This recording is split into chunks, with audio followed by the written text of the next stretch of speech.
Okay, so before we continue into the next section, we just have to finalize something quickly, which is a continuation of this interpretation of the fundamental theorem in terms of the areas. So before we have, okay, suppose that f of x is any other antiderivative of f of x. So we got to the part where this area between the left-hand point and x was this function a of x, and we proved that it was an antiderivative of f. But in general, we could have another antiderivative, big F, and the difference would be only a constant, right? So c is a constant, and x is in the interval AB. So we have already said that big A of x is the area under the curve y equal f of x between a and x, and therefore the area between a and a is 0 because there is no length of that interval. And that helps you to determine the value of the constant, right? Because 0 is equal of a of little a, which is equal to f of a plus c. That means that c is equal to minus f of a, big F. And the area under y equal f of x between a and b is by definition a of b. So what you know is that a of b is equal to f of b plus c, and we know c, so this is f of b minus f of a. And we already have another knowledge, which is since the area under y equal f of x above in the interval AB is also given by the definite integral,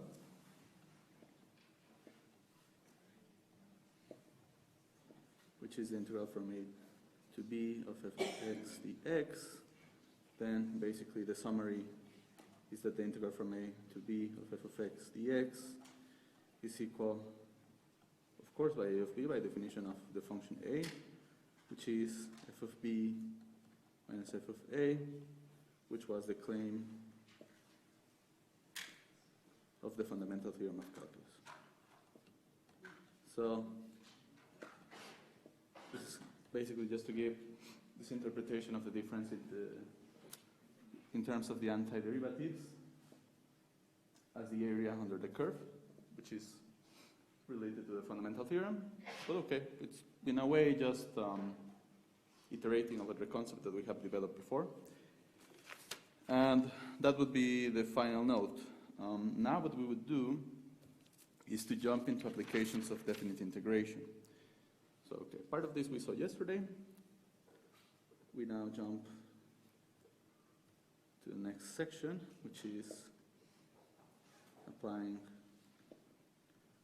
definite integration. For the economists in the room, you might notice that in the lecture plan it is indicated that we will omit something like the Gini index, etc., etc. That is actually interesting material on its own, so if you have a time to check it, please do. The course is mathematical in its orientation, so of course we will deal with the theoretical part, and then the other stuff you will see in your own course. But certainly not only in business and economics, in physics, there are definitely applications of definite integration. And in order to understand these applications, we have to indicate some procedures regarding definite integration. So for definite integration, what are you doing? You're normally speaking, very intuitively, you're getting the area under a curve, right? The way you're getting the curve is basically you subdivide the interval into smaller intervals, you approximate the area by these bars or rectangles, and then you refine the process by making smaller intervals. So, in general, you can understand intuitively the process of definite integration as a process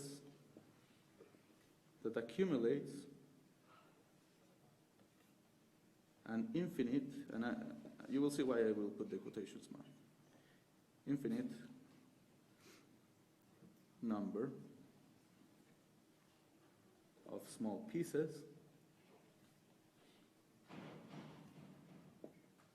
of a quantity to obtain the total quantity. So what are these infinite number of small pieces? Of course, the small pieces is basically the area under the curve for each subinterval, and the infinite number is when you make the number of subintervals go to infinity. So it's being very loose, but it's trying to give you some intuition, right? To obtain the area within the curve by adding or doing a sum of infinite pieces of very small size. So if you want to state the procedure in order to use definite integration in our applications, and look, if you notice, the procedure we will state in the following is very related to the example that I performed when I computed the integral under a line by doing the partial sums and actually carrying out the limit with the partial sums Sn and then taking to infinity. So please, in the following, keep an eye into the procedure that I'm going to tell you and notice the relation to that. So to use definite integration to accumulate a quantity Q over an interval AB, you have some steps, right? So the first one, divide the interval into n equal subintervals, each of length delta x, which is the length of the interval divided by n, and then you have to choose a number xj from the jth subinterval, and we have n of those, right? So j can go from 1 to till n. So that is the first part. So the second part is to approximate small parts of this quantity. The quantity, in a way, you can interpret it as the area.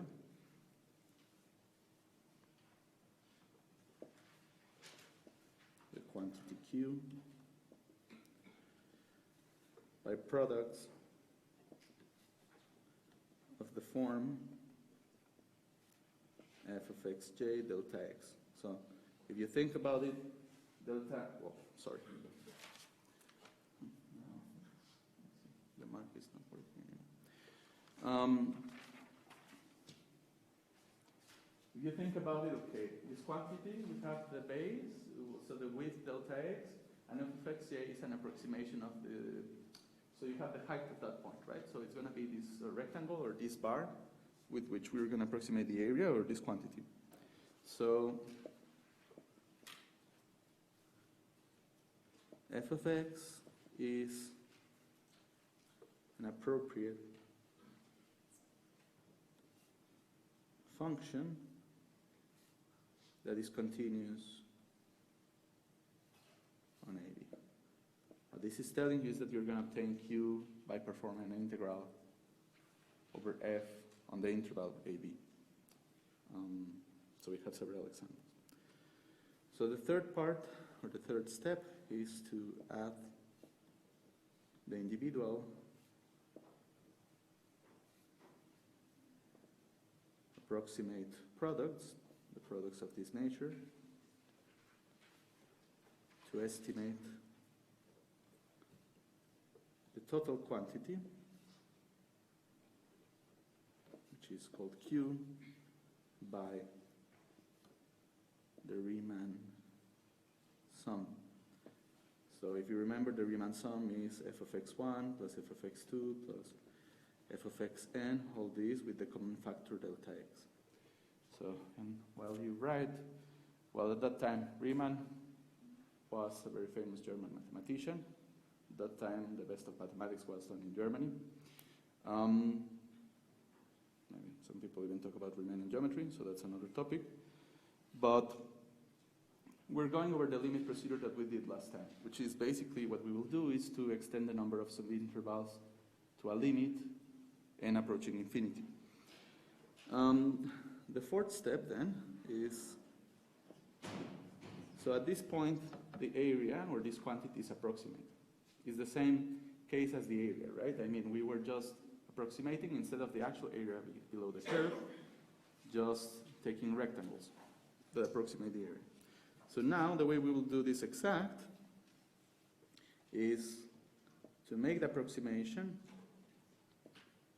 in a step 3 exact by taking the limit of the Riemann sum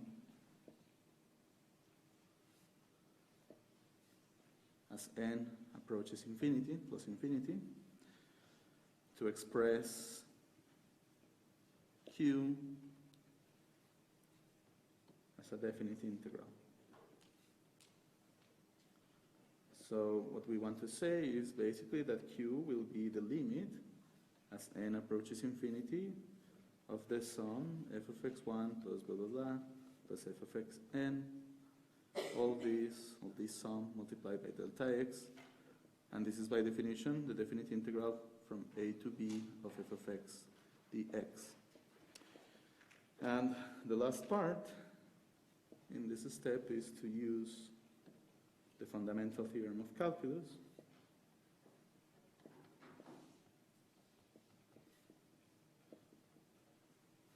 to compute the integral from a to b of f of x dx to obtain Q. Of course, we have seen some application, which is the area, the last part.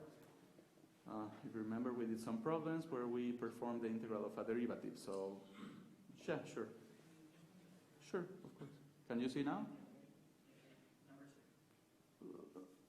Well, I mean, I would have to go to the beginning, so don't worry. I mean, I always post the notes basically 1 hour or 2 hours after the class is done. So if you didn't copy that part, you can, of course, look it up later. So we have done several problems like this.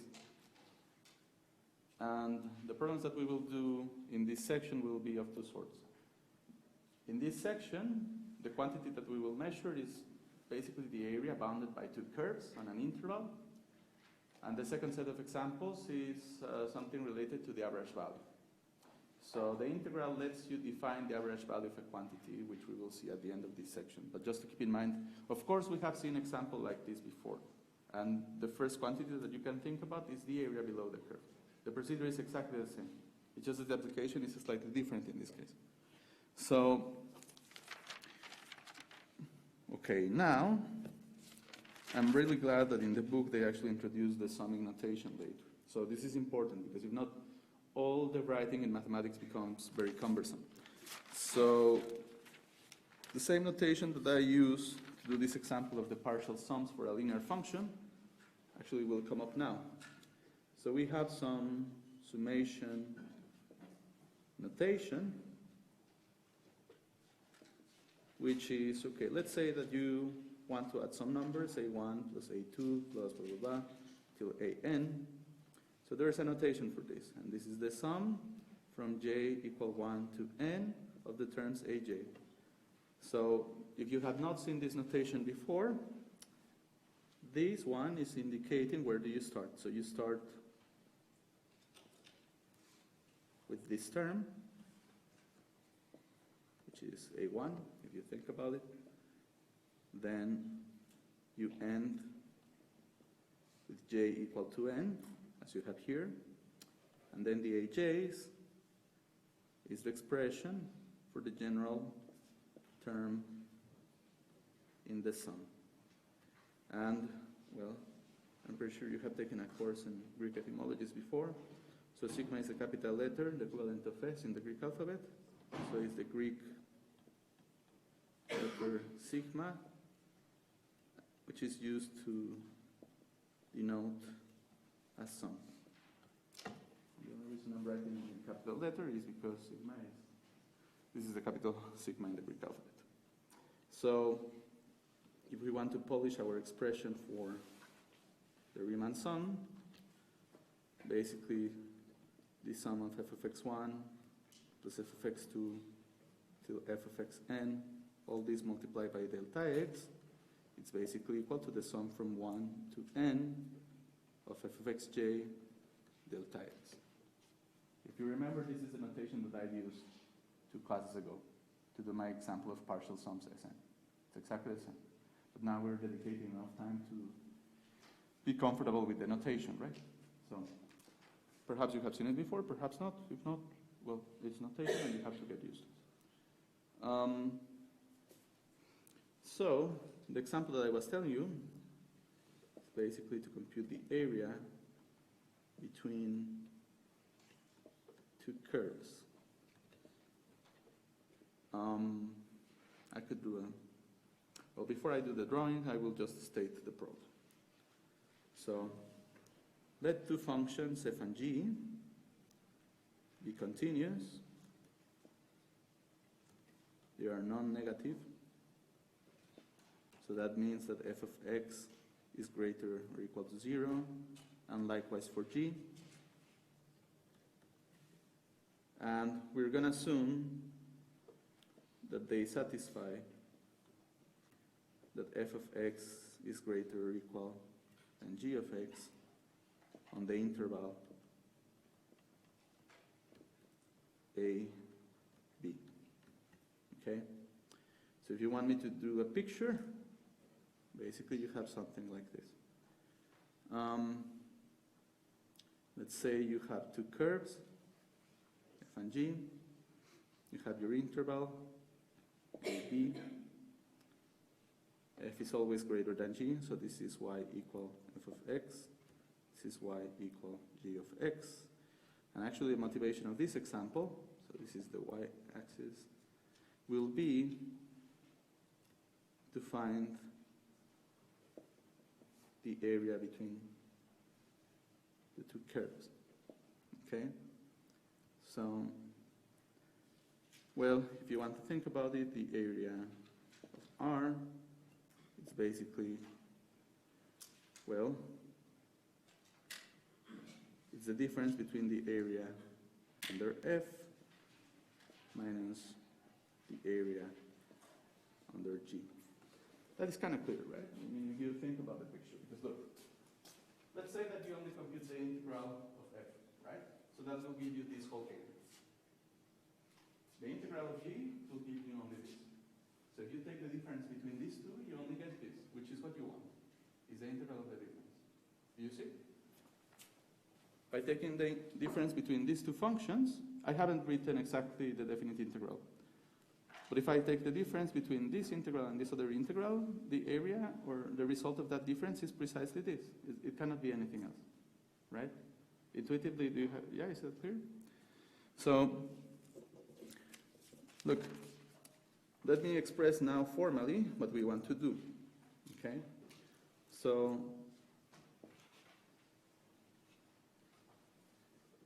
in terms of the area of R, what we're going to do is take the difference between the integrals of f of x dx minus the integral of g of x dx, and we have some properties of the integrals, that the difference between two integrals is the integral of the difference, so that's what we will do. Okay? That's all the goal. At this point it might seem like, well, why would I care about that? Unfortunately, again, we are omitting some applications by nature of the course, but if you see, okay, just by curiosity, who has heard of the Gini index before? Well, so that's an indicator, an international standard indicator for how to measure inequality in some countries. Okay? If you look, it's not going to be part of the course, so it's not going to be in the exam, whatever. But I'm pretty sure that if you're an economics major, you will bump into that. The way you compute that coefficient, it's basically by, you have at some point to evaluate the area between two curves. So it's not out of nowhere or useless, okay? Just to give some motivation. There's actually some reasons in your own discipline for which you will have to do this at some point. So, well, in any case, I have done my picture. We know what we want to do, which is basically compute the area of this function, which is the difference between these two functions. And just as a note, is that even when f of x and g of x are not always both non-negative, the formula still applies whenever f of x is greater or equal than g of x on the interval. So what this is telling you is that as long as f is always greater than g, you have a kind of like a well-defined area between the two curves, right? Imagine like two tubes traveling. You can always compute the area in the middle, even if they go below the x-axis, right? So that you will do. We will also see a case when actually the sign of f minus g changes. So we will do an example related to that. But for the moment, these are the assumptions. So formally speaking, the reason is that f of x is greater or equal than g of x on the interval ab. So that means that f of xj minus g of xj, if you pass to the other side, this is always greater or equal to 0. And this would be the height of the rectangle that approximates the area. Okay, so it's well defined in terms of areas. Now, what is the approximation of the area? Approximately is the Riemann sum, right? The sum from j equal 1 to n of the actual function to be integrated, which is the difference f of xj minus g of xj multiplied by delta x. And in terms of the area, well, this is the width of the base, this is the height of the rectangle, and that is basically my partial sum. Of course, that is an approximate result, and what we have to do to obtain the actual area is to take the limit as n approaches infinity. So A will be properly defined, now equal, so you have the equality, it's equal to the limit as n approaches infinity of this Riemann sum, of the sum from j equal 1 to n of f of xj minus g of xj delta x, and properly speaking, you already know that this is a definite integral. So this is the integral from a to b of f of x minus g of x dx, right? That's what we will have. So it's an iteration of the concept, but we will have some applications.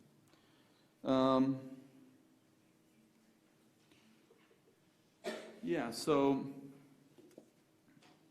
I think I would proceed to some examples in order to see where we can apply this. And the first one is the following. So the example 5.4.1 is to find the area between two curves that are given. So the statement is find the area of the region R enclosed by the curves y equal x cubed, and y equal x squared. Okay? So you're given this. If you want to look at the plots, you're more than welcome to check the book. Actually, at this point, all the exercises can be done algebraically, which is more exact, unless you have a computer plotter. So in order to do this, first of all, we have to find the points where they intersect, right? So first part, find the points where the curves intersect. What is an intersection? Well, it's precisely, let's say, you have y equal to x squared, which is the first curve, or the second curve, equal to x cubed. So it's basically when they have the same point x and y. This is just saying that they have the same y, and then you will do some algebraic manipulation to find the x for which that happens, right? So that's the intersection. So that would mean, if you pass to the other side, well, it's basically 0 equal to x cubed minus x squared. Now you can factorize the x squared, and then you have x minus 1. So this condition is going to tell you now the possible two solutions. The first one, of course, if you think about it, is that x should be 0. The second is that x should be 1 by the other factor, right? So we already found the intersection points. Just to finalize the computation, I mean, if you have x equal to 0, that means, think about this, that means that y is equal to 0. So the point of intersection would be 0, 0. If you have x equal 1, that means that y, by the formula above, is equal to 1. And so you have the point 1, 1. And so these are the intersection points. Okay. For the polynomials, like x cubed, x squared, etc., well, you know, 0, 0, 1, 1, that is known. Now, you basically have to find which function is greater in the interval of interest. It is clear from this that the interval of interest is 0, 1, because that's where you have the two intersections between the curves. Now, think about this condition. That means that x is greater or equal to 0 or less than equal to 1, right? So far, so good. That is just equivalent, okay? What if I multiply by x all these inequalities, okay? So that would mean, imagine that I multiply by x, right? This is x squared, less equal to x, right? Let me multiply again. So that means that 0 less equal x cubed greater equal, well, less equal x squared. So the reason I could do this is because x is a positive factor, so I keep having the inequalities, and then I do it 2 times. And then I actually get what I want, because this is telling you which curve is bigger, right? X squared in the interval of interest, which is 0 and 1, is greater or equal than x cubed. So now I know what I want. So in this interval, what I have is that x squared is greater or equal than x cubed. And if I want to find the area enclosed by these two curves, so that would be, again, the interval of interest is 0, 1, so the integral will be performed from 0 to 1. We know that x squared is greater or equal than x cubed, so the function to be integrated is x squared minus x cubed dx, right? Is it clear at this point? This is for me important, I think, because we did several steps. I just want them, if you're clear about them, everything, yeah, sure. Can you explain again how you get the interval like below Right. x? So the first one is just that condition, right? Yeah. Okay. Now, x is a positive factor, right? So it won't change the sign of the inequalities if I multiply by a positive factor. Yeah. What if I choose that factor precisely as x? Okay. Multiply the first one, right? X times 0 is still 0. X times x is equal to x squared. X times 1 is equal to x. So I have this one just by multiplying by x. But I'm allowed to do that because x is a positive factor and I don't change the sign of the inequality. Okay? And then the second is applying the multiplication by x again, which is justified by the same terms, and then I get actually what I want. Okay. If you think about it, how can I say it? You're talking about numbers between 0 and 1, so the numbers are small. So when you apply the powers, x squared, x cubed, sure. When you did x squared minus x cubed dx with a integrated. Pardon? Like with a equals x squared minus x cubed, minus x cubed minus, or minus, why is Right. Well, it's just like the end of the checkmate, right? So far, okay, these are the same, right? Bear with me. Well, that means if you do this, that x squared minus x cubed is greater or equal to 0, right? I just passed the x cubed to the other side. So this is positive, and that was the condition, because I'm finding the area between the two curves, but I have to choose them properly so that I integrate something positive, and that is what I derive. So, yeah. Okay, I think now we are clear, because we have discussed the points. So I'm integrating the area that will be the difference between the two integrals, which gives me the area between the curves. And this is actually easy to perform, because they are polynomials. So this is x cubed over 3 minus x fourth over 4. All these function evaluated between 0 and 1. If you look, if it's the first time that you do the integrals, maybe this is a big jump. But if you have more experience, you know that the second, when you do this evaluation, you have a difference. But when you evaluate this at 0, all this is 0, because these are polynomials, right? So I don't have to evaluate. This is basically 1 over 3 minus 1 over 4. Because I just plugged in the 1 and I'm done. Minus 0 if you want. And then you could do the computation. 4 minus 3 divided by 12. So you have 1 over 12, right? And you're done. So that would be the area between the curves. Right. So that is an example. The reason I chose to do an algebraic presentation of this material as opposed to a geometric is because at the end of the day, if you want to say, the actual proof that that curve is above the other is by this means. You could, of course, do a computer code, use MATLAB, use your favorite plotting method in the computer of choice, but the actual mathematical proof that you have the function to be integrated is that. Okay? So just to give you some tools into how to do these kinds of computations.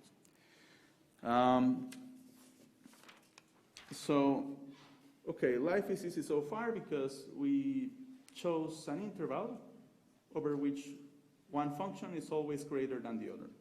That might not be always the case, and you might care just by your own curiosity of the area between the two curves where they change signs. One of them is bigger, and then the other is bigger at some other interval. So in that case, we will have the following. If you need to find the area A between the two curves y equal f of x and y equal g of x over the interval AB, where, and look at the conditions, okay? F of x is greater or equal than g of x for a subinterval, so x between A and C, so C is in, like a point in the interval AB. But you know that g of x is greater or equal than f of x for the subinterval from C to B. So this is telling you, okay, sometimes you win, sometimes you lose. Okay? So the easiest answer is just to subdivide the original interval into these intervals with the C. In that case, what you have is that the area, and let me write the expression and then I will explain in more detail. First, well, formally speaking, you will have the integral from A to B, but you're going to use one of the rules for integration where you can subdivide, right? So you're going to use C as one of the points, like a point between A and B. First, you perform the integral from A to C of the function f of x minus g of x, because in AC, this quantity is positive. Then, you perform the integral from C to B to cover the whole interval. But in this region, from C to B, actually g is greater or equal than f. So in that case, in order to have something positive, instead of computing the integral of f minus g, you compute the integral of g minus f. Okay? So you have chosen the intervals where these quantities are known to be positive. So just to extend a little bit the definition. We will do an example where this happens, which is the following. Find the area of the region enclosed by the line y equal to 4x, and the curve y equal x cubed plus 3x squared. Okay. Again, if you want to look at the actual plots, you can look at the book. I'm going to do an algebraic presentation of this material, which is, look, again, as we did it last time, we have to find intersections, right? So that's the first part. Intersections. So that means that, let's say that you're in the curve x cubed plus 3x squared, that would be point y. And if you're intersecting, then that would be also a point in the curve or the line for x. So they must be equal. In that case, what you can do is to pass to the other side. So that would mean that 0 is equal to x cubed plus 3x squared minus 4x. Now, of course, you can factorize an x, right? So that would mean that you have x times x squared plus 3x minus 4. And you can do a factorizations of this, basically to find two numbers that multiplied give you minus 4, and that added they give you 3. So in that case, what you would have is x times x plus 4 times x minus 1. Think about it, okay? 4 minus 1, 3. 4 times minus 1, minus 4. You're done. And so here you have the solutions, right? So x would be possibly 0, x would be possibly 1, and x could be possibly minus 4. So these are the three solutions. If you have those, for x equal to 0, if you evaluate, actually we can choose the simplest function, which is for x, that would be 0. For x equal to 1, that means that y equal to 4x equal to 4. And for x equal to minus 4, that means that y equal to 4x equal to minus 16. So I'm just using the simplest function to evaluate. And if I write the points, this is 0, 0, 1, 4, minus 4, minus 16. And these are the intersection points. So, actually, we will use part of the algebra that we developed, because what would I have to do next? I would have to evaluate in which regions one curve is bigger than the other. I have some information that I can use in order to do that, because if I compute, or I did factorize the difference between x cubed plus 3x squared minus 4x, I put them in terms of factors, and that is equal to x times x plus 4 times x minus 1. And so, if you have not seen this in high school algebra before, you can evaluate the sign of these factors easily, right? Because, look, precisely this point, 0, 1, minus 4, is when you change sign for that polynomial. So let me write it like this. This is minus 4, this is a 0, and this is a 1, right? So think of, and this is the x-axis, right? When I'm above 1, everything is positive, right? Have a positive number. Of course, if you add 4, you're still positive if you multiply, and then x minus 1 is greater than 0 by assumption. So in this case, the sign is positive. What happens when you pass 1? You have one factor that changes sign, so this becomes negative. What happens when you pass 0? This factor, again, becomes positive. And when you pass minus 4, you basically become negative again. So you have the different, basically this is telling you where this function, the difference between one of the curves and the other, when this is less than 0, when this is greater than 0, when this is less than 0, and when this is greater than 0. Positive, negative, positive, negative. Okay?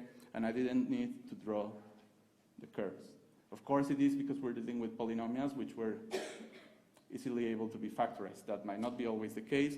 We might not even be able to deal with a polynomial at some point, but for the example, it's simple enough. And, well, if you think about it, we have the intersection points now, right? So this is 0, 1, minus 4. So of course the interval of interest is going to be between minus 4 and 1. And we can subdivide minus 4, 1 into two regions, which is, if you express this more in a more detailed fashion, x cubed plus 3x squared minus 4x is greater or equal to 0 on the interval minus 4, 0. And then x cubed plus 3x squared minus 4x is less equal to 0 on the interval 0 to 1, which is precisely this stuff about the signs that I'm doing here. Okay? In this region, the cubic is greater than the other linear function. In the other is less or equal, right? So that's why I'm doing this subdivision. And now with this knowledge, in this subinterval minus 4, 0, I would choose this as the function. In the other interval, I would choose the negative, so that I still have positive functions. And I integrate and I'm done. So what we're going to do is to basically compute the integral first over the subinterval minus 4, 0, and then over 0, 1. So a1, which is going to be the integral from minus 4 to 0 of this function, x cubed plus 3x squared minus 4x. That is the difference between the two curves that we were given. And respecting the signs, because I know that this is positive. So if I do the integration, this is x to the 4th divided by 4 plus x cubed minus 4x squared over 2. I could actually divide the 4 by 2, but I will do this in a second. Evaluate from 0 to minus 4. I wouldn't need to do the evaluation at 0 because all these terms will vanish. So I will have the minus and then the evaluation at minus 4. So this is minus 4 to the 4th power divided by 4 plus minus 4 cubed. And then if you want, minus 2 times minus 4 squared. So the minus 4 squared. Sorry that I didn't have enough space, so let me write it here. So what you would have is minus 4 cubed minus 4 cubed, plus, remember that I have a minus sign over here. Yep. So plus 2 times minus 4 squared. So these terms will vanish, and you end up with 2 times minus 4 squared, which is 16, which is 32. Okay? The second integration will be now over the other subinterval, 0 to 1, which is now for x is greater than the other curve. So that's why you start with 4x minus x cubed plus 3x squared dx. Okay?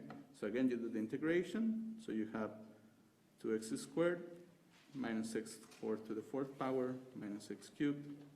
And then, well, it's basically, I use this and just put the minus, and I already did the division here. Evaluated from 0 to 1. I don't need to evaluate at 0 because these terms will vanish as they are all powers of x. And I can just plug in for 1. So this would be 2 minus 1/4 minus 1. If you do the computation, you have 3 over 4. So now the total area is equal to a1 plus a2, which is 32 plus 3 over 4. This is 0.75, so this is 32.75. We're done. Okay.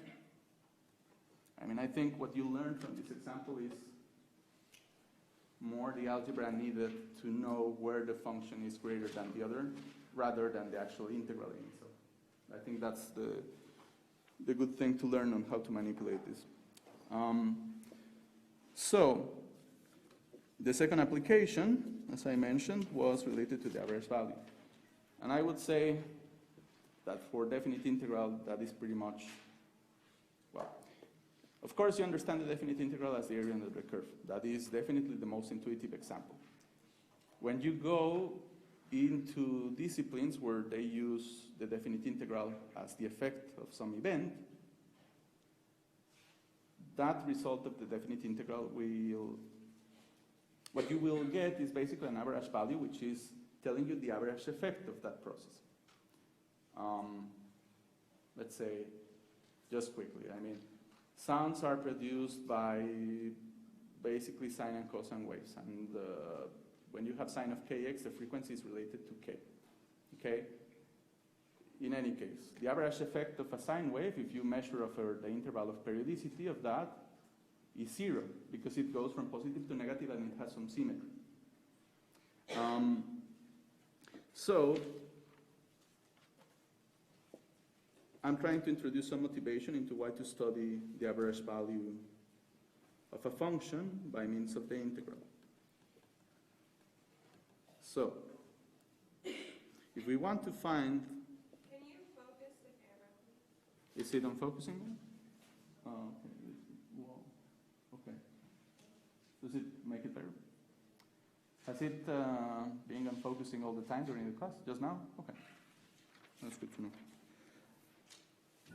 Okay, so let's say that we want to find the average value of f of x over AB with f continuous. You will see in which sense we talk about average, okay?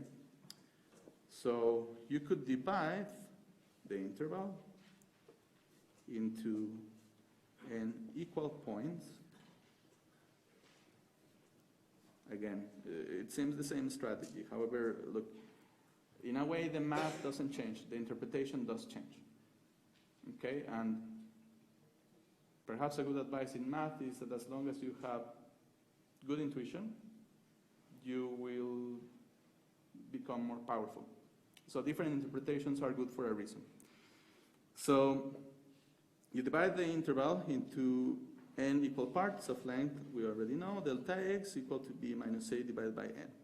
Now, if xj is taken from the jth subinterval, j from 1 to n, the average of the corresponding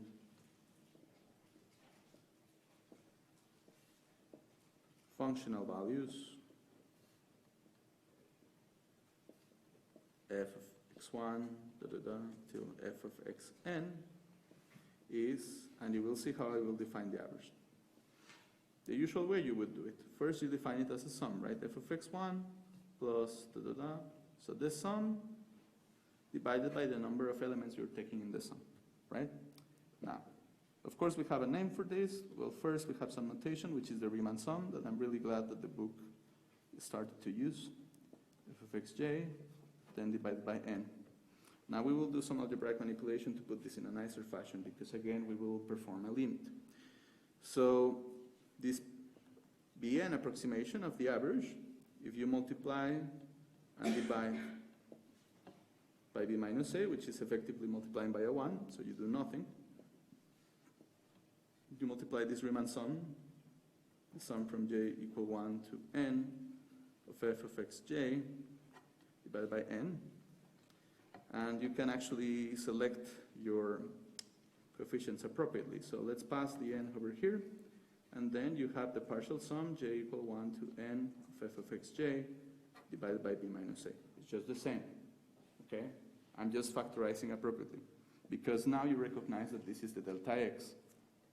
I multiply by 1, I just pass the n over here, it's still in the denominator, properly speaking, and this will be an average actually. So if you think about it, this is delta x divided by b minus a, then multiplied by the sum from j equal 1 to n of f of xj. I can pass the delta x inside, so bn is equal to the sum from j equal 1 to n of f of xj delta x divided by b minus a. So now you recognize that the term above is a Riemann sum. So you have basically a Riemann sum times this factor b minus a. So we will perform a limit. In the limit, we define the average value b as the limit of the Riemann sum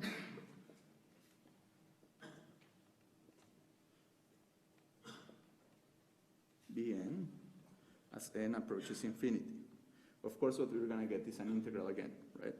So b is equal to the limit as n approaches infinity of bn, which is the limit as n approaches infinity of 1 over b minus a, the Riemann sum from j equal 1 to n of f of xj delta x. Of course, I recognize this precisely as the definition of the definite integral.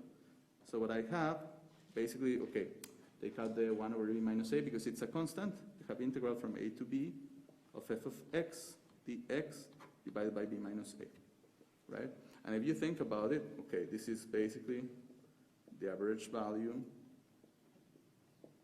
B, we're going to call it B, of f of x over A and B. So this is an average effect, in fact. Well, it's a ratio if you think about it. It's the area divided by the length of the interval. And if you think about the units of the area, based by height, f of x, length divided by length.